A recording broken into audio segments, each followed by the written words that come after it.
Okay, so further continuation of application layer. So we have some thanks to instructors at St. Clair College in Windsor, Ontario for their slides. So these slides are not mine, guys. Any slide I used in this channel are not mine actually. So most of them are not mine. I made some, but the slides in data communications are not mine. So that's just for preventing plagiarism. I don't want to take credits of the slides. So let's continue and start. We'll be talking about application layer in more details, and before we do anything, I want to introduce you to some protocols, and these are SMTP, POP, IMAP, IMAP. So each of them has their own names. For example, SMTP stands for Simple Mail Transfer Protocol, POP stands for Post Office Protocol, IMAP stands for Internet Message Access Protocol. So we'll be using this, learning about these protocols one by one. So let's start with emails, SMTP and POP protocols. So emails are actually a revolution. So you had to write something with your hand. It took a lot of time. You had to make a lot of corrections, and then you have to put it on a file and then send it, and then someone has to take it, and then it goes to the post office, and then post office gives it again to someone, and then that someone gives the person the letter, and then that person receives the letter. If it is from one country to another, it may take days. How about taking 10 minutes to write? No, I'll give you 5 minutes to write a huge letter, and how about the receiver receives it within 10 seconds or 20 seconds or a minute if internet has really gone bad? Isn't that a revolution? Sure it is. And that revolution is email, and the protocols responsible for bringing this is SMTP and POP, Post Office Protocol and Simple Mail Transfer Protocol. They have their names on it. So electronic mail, the idea of email, SMTP, it almost works like a real letter work. So there is still a delivery agent and of course a transfer agent to forward the email, but we'll be knowing about this in good details for now. Let's just go through, let's understand this, that SMTP is like email. It's not like, okay, I use the send button and it receives there. It is flying to the person I want to send it to, and then it falls on the inbox. There is a huge process how this email goes from server to agent to server, and there's this process. So we're talking about that. And now let's talk about the user agent, MUA, also known as an email client. So sends using SMTP. Okay, so you have two protocols and you use SMTP for sending, and then you use POP3 or IMAP, the new one, for receiving. POP3 is old and IMAP is a new one. Okay, so use them for receiving. So that's the idea, and that is done by mail user agents and known as email client, as you can see over here. Composing, sending, that is, editing, reading mail messages, and examples are Mozilla Thunderbird, Outlook, everybody used to use that sometime, and Eudora, and you have outgoing, incoming messages stored on server. These things are already known to you by now. If you're watching this video on 2018, you probably have used emails, and since you're in an university, you know that you need this stuff. So let me tell you some extra thing about this IMAP. It was developed in 1986 by Mark Crispin of Stanford University as an alternative to POP. If you are interested to know, you can know more about this. Let's just continue. Okay, so we have email server processes. Now we'll be talking in details about what actually happens. So is it the fact that I said, okay, so I send and then it falls on something? No, it is not. So there is also a mailbox, message queue. There is a sequence. So if I send a message now and then I send something again, the first one will get the priority. So there is a queue, of course. And SMTP protocol between mail servers to send email messages. client sending mail server, server receiving mail server, push protocol. Okay, what does this mean? Let's see. Let me use my drawing. So you have this sender, okay, and using the mail agent, he is trying to send something using SMTP and to MTA, the one who's going to receive, and so he writes something. The first thing the real email will check, okay, so there's this address called someone.@yahoo.com. so this someone at yahoo.com, does he exist in my list? This is the Yahoo server for, okay, so Yahoo server checks, okay, is this address existing there? Okay, no, this is server of Gmail. So sorry guys, I don't have it. You can check on that server. So this is Yahoo server, okay. So this server checks, okay, someone at yahoo.com, does he exist? Yes, I have this address, you can send that email, no problem. And then that email is placed in the recipient's mailbox, and then he receives this using POP3 or IMAP, Internet Message Access Protocol. So this is the idea, and if none of the servers had that address, then this email would have been rejected or deleted or whatever. So you get the idea, right? So it's not that you send and it just flies to the owner. There is a process, there is a big process. We'll know in more details about this. So we have already discussed how this works. Now let's move on. Okay, so there's someone called Naz, and he's going to send a message to Arif. Let's see the process. I'm going to take some time over here. Let's change the color for a change. So this is the address, and she writes the message, sends the message to the mail server. I'm noting the points you need to notice. And the message is placed under message queue, okay. The client side of SMTP opens TCP connection, TCP, transfer protocol, okay. TCP connection with Arif's mail server, which is yahoo.edu, okay. Arif at some school, okay. So this is the some school server. Assume that this is this some school server. SMTP client sends a NAS message over TCP connection. Arif's mail server places the message in Arif's mailbox. So I have this SMTP server, it's confirmed.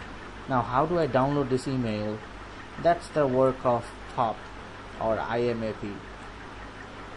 Then Arif invokes his user agent to read message. So the user agent will then read the message. So the narrator of NAS using the user agent was sent, and then after verification that they exist, this message was received in the same way. I think by now you know how this works. And you also know that SMTP is used for sending, and for downloading you can use IMAP or POP. And then there's HTTP as well. For example, for Gmail, Hotmail, Yahoo Mail, you have HTTP. IMAP, you have a lot of features, and its RFC is 1730 and the RFC is 1939 for POP. That's how POP3 showed up, using this RFC. It was sent out. Okay. Now we'll be talking about FTP, File Transfer Protocol. You all use FTP servers in broadband connection. So FTP has a good system, even though old. So we'll go through FTP very quickly. FTP transfers files between a client and a server. This is the first thing you need to remember. The second is, of course, since it's from a client and server, then it's a client-server model. So it's not P2P, okay? That's the idea. And RFC of this is 959, just for knowledge. Requires two connections between client and server, of course. So one for commands and replies will have the port number of 21, and one other for the actual file transfer will have a port of 20. So you need to remember these two ports, which are used by TCP protocol. So FTP server has two persons, one client, one server, and then file is transferred between them using these ports. This is the idea. So let's see some examples, and Here, look at this FTP server. So you have this server, and I'm receiving this file from the server, and there is a host address. You need to just notice this part. There's a host address, there's a host site, and these are security stuff. So FTP, since it's about transfer, you can apply security, and this is my server. So that's FTP. And this is a structure of, like what I said now. There's a server and there's a client, and then the two of them transfer files using the network and controller connection. The client opens the server for control traffic, and data connection, client opens second connection for data traffic. So there is a matter of control, since there is a lot of data, and there is a control for traffic itself. You can just control data only. You also have to maintain the amount of data, because some files have a great size. So get data, and based on a command sent across control connection, data can be downloaded from server or uploaded to client. So the reverse thing can happen. So I can also upload a new file or updates to the server. So that in that case, that's also the same thing that works. So that's the idea of FTP. The one thing you need to remember is it's between two, and it has to be client server and these two connections. These are the only things you need to remember. So the client, for further information, the client initiates the TCP. I'm telling you again and again that TCP is the protocol we are using for this, and this is a matter of transfer. So transport layer is TCP protocol. Try to remember it that way. And then 21, on port 21 the control connection occurs, and you have this port 20, I told you, the data port. But before you access the data port, you need to make sure that it's used, so the security shows up after that. And then you have this control port again, data port, and so you can maintain this FTP client server stuff. And for each file transfer, TCP opens and closes a data connection on port 20. That's something you need to note. Good thing that we have this noted over here. You have to understand this port is used for each file transfer. It doesn't matter how many you transfer, every one of those files will be tested as treated them separately, and they will have a separate work for each file. It's not human that, okay, let me just skip since there are so many. If you have hundreds of files, then they will check it 100 times. Each of them will be checked 1 time. That's all for file transfer protocol. I think it's time we move to another protocol, DHCP, Dynamic Host Configuration Protocol. So we'll go through this quickly, don't worry. So DHCP, Dynamic Host Configuration. So what's an host? So DHCP, let's just get to this. Once again, there is a matter of client server. You need to note this. And then DHCP service enable devices on network automated to obtain IP addresses. Okay, so that's the work of DHCP. It deals with IP addresses and other information from a DHCP server itself. So that's the idea of DHCP. As you can see, you already have an example of getting an IP address itself. So the DHCP helps you to get a random accessible IP address, which is temporary. How do you get the temporary IP address to connect to the internet? That's definitely the work of DHCP, and that is why it is called dynamic host configuration. But if you want to do manually, then you have to use these stuff. So that's all. That's the idea of DHCP. These servers can be used on LAN, on the router, ISP. You know that. That's common sense that they're used in all servers. And DHCP has a 4-step process. Okay, we'll look at this. So the first step is the client broadcasts a DHCP discover frame to find a DHCP server. The way may be more than one available. So there's not only one DHCP server available. So the first thing you need to do is discover if there is a space or availability. So availability, and then once this is done, we move on to step 2, which is okay. So we move on to step 2, which is a DHCP server response with DHCP offer frame. Offer frame. Remember this. offer frame, and okay, says okay, I have these offers, you can pick one, no problem, they're free and I can give it to you. So that contains a list, an IP address, a subnet mask, and addresses for default gateway and DNS server. These 4 information is needed to access that unique place offer. So that frame requires this stuff. That's the second step we just completed. What's the third step? Okay, I like this offer number 3, I want to request this. So it sends back the query of requesting, okay, and the DHCP server receives the request and says fine, I have it, so I don't mind giving it to you. And if the offer is still valid, somebody else didn't take it, DHCP server will definitely give it to you, and this is called acknowledgement. If it's not valid, then they will say okay, sorry, but this is no longer valid. So that's also a point. So we can easily remember this using DORA. So discover, offer, request, acknowledge. Discover, offer, request, acknowledge. Try to remember that. That's how a DHCP works. 4-step process. An FTP protocol has 2 facts: client server transfer and 2 ports, that one is for data control and another is for control itself, data traffic control, and another is for controlling all that stuff. And then we used SMTP POP for mailing. So we have 3 protocols by now. We have learned them in details. So let's move on. And okay, this is some fact, just I need to focus on this. Dynamic and static addressing both have their places in network design. So it's not that you always need dynamic, and it's not that you always need static. 2 of them have their own advantages, disadvantages. But both of them have place in network design. So we're going to study them, and we did DHCP already. However, there could be some risks. For example, see this, they have told you. See, because any device connected to the network can receive an address. So this is a matter of privacy, okay? There's a matter of privacy issue. And there's an issue of physical security itself. Because dynamic or manual addressing, we don't know whether to use which one is a fact, a problem. So it could be a risk in that way too.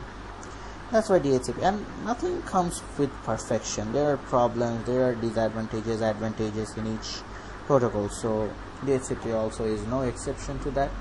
I'm just showing you what those are. Moving on, DHCP addressing and static addressing. So DHCP addressing is done for user and end user devices, for example laptops, PCs, stuff like that. And static addressing, a fixed address gateway and switch is used for printers, servers themselves, and switches, because they need static addressing. I don't want a new address every day, just understand it with printer. And of course a server as well. If you have dynamic address for the server will be a mess and you cannot reach the server. So that's the point. Finally, we'll be talking about P2P, peer-to-peer, which was not available until these 2 protocols we did, FTP and DHCP. None of them use P2P, but we're going to talk about P2P itself alone. So let's start without any delays. P2P applications is the first thing that comes on your mind. So roughly 60% of all upstream traffic, okay, and 20% all downstream traffic on average day can be attributed by P2P applications in Asia Pacific. So Asia Pacific can give you this opportunity of P2 application, downstream traffic and upstream traffic. So a total of 75% of these Asia. So it's on 2010 though, but still you have this idea that this is an application layer work, and these are the applications, some of the applications which does P2P. Let's move on. This is important, so we're going to take some time over here. So let me bring my pen. Pure P2P architecture, so no always on server. This is the first thing about P2P. It's not always on. Always on is for client server, because the server is always on. But for P2P, both of them are peers, so there isn't a guarantee. Okay, everybody is available all the time. So no always on server. That's the first thing you need to know. Peers act as both clients and servers. So the work of clients and servers are done by peers. So that's why it's P2P, not client to server. And most popular P2P protocol right now is BitTorrent. It's not the application BitTorrent, it's the protocol. BitTorrent is a protocol too. However, there is an application software called BitTorrent, but don't confuse it with that. This is the protocol we're talking about. Okay. By the way, the stuff about we learning that peer-to-peer, it's torrent is an example because it is peer-to-peer. So P2P applications in the ground, let's just read through. And you have P2P software on your computer, sends a request for file you want to download. But let's imagine uTorrent, okay? So look at the file, the software queries other computers. Okay, this is which is the computer searching for this hello mp3. And when the software finds the computer that has the biggest, the file download begins. Okay, this computer has the hello mp3. So let me start downloading. And then after that's done, the original downloader. So let me just show you. For example, there's someone over here. He wants hello mp3. So the server queries, okay, one of these computers of hello mp3, and after querying, it finds out that okay, this computer has hello mp3. Okay, so it sends it back, and then this person receives it. That's the idea of P2P. And keep in mind that it's not necessary that he will find it if it's for 24 hours. Maybe it will start tomorrow when these PCs will be available. If all of these PC is available or server is available, but this one is shut down, you still can't find hello mp3, so you have to wait until morning. That's the first disadvantage of P2P. It's not always on. And the disadvantage is that it has a good download speed and it has security. So this is stuff. Costing is also a disadvantage of P2P. Now we're talking about another last thing, Telnet, which is very old, but we'll still talk about this. The Telnet services and protocols. One network where available people needed a way to remotely access. So you can understand that this is not for now. It was something at a time. So it started with Telnet server, okay? And the network also came from that. So this was a big deal for people of that time. It was everything for them. And there's a virtual terminal for accessing this client. And of course those are our PCs. Imagine you downloading a torrent, you're doing this. So it also allows user to remotely access another device, such as host, router, switch. So you can reach those devices using this virtual access. Okay, a connection using Telnet is called a virtual termination session or connection. You need to remember this. So a connection using Telnet is called a virtual terminal, VTY, session or connection. And there's nothing important over here except this part. I would like to focus on Telnet clients. PuTTY, some of the clients of Telnet, PuTTY, Chaterm, and Hyperterminal. Okay. So that's idea of Telnet and protocols. If you want to know more, let me tell you more. There's something I want you to remember. SSH, secure shell. Okay, SSH. Remember this. This protocol offers a secure method for server access, stronger authentication against data. Telnet supports user does not encrypt data, but however SSH does. So Telnet does not encrypt data. Keep this in mind for the quiz. Telnet does not encrypt data. So that's all, folks. We're going to finish this now. We already talked about application layer, but today we won't see the protocols of application layer in detail. So that's the idea. And then you can use packet tracer PC to identify user access, and anything you want to try, you can use it on your lab work. So that's all for today, folks. We have completed the protocols that we needed to discuss since we started application layer. Then we talked about application layer itself, some general ideas about what were they called again? I forgot. Anyways, I have some ideas, and then we started with these protocols. Later. We talked about DNS in details. We started DNS and HTTP, but we went through the details of DNS since it matters a lot. And DNS can only be It's not that DNS can only be accessed on the internet. We use it on email and for other purposes. Email is also part of internet though. And then we learned, okay, so these are the ideas, and then you also have these protocols in application layer. What about them? Then we said, okay, fine, I'm learning them as well. Okay, so that's the idea. Sorry about that, guys. So we talked about SMTP, we talked about the divisions of SMTP, we talked about Dhcp, we talked about FTP and Telnet. So these are the things we talked about. You can watch this video again if you have any confusion. I don't know how helpful it is. I hope it is even one person helpful for 320, and I'm doing it so that me and anyone else can take great help of it. So that's all for today, folks. Happy surviving. All you need to do is survive. Thank you.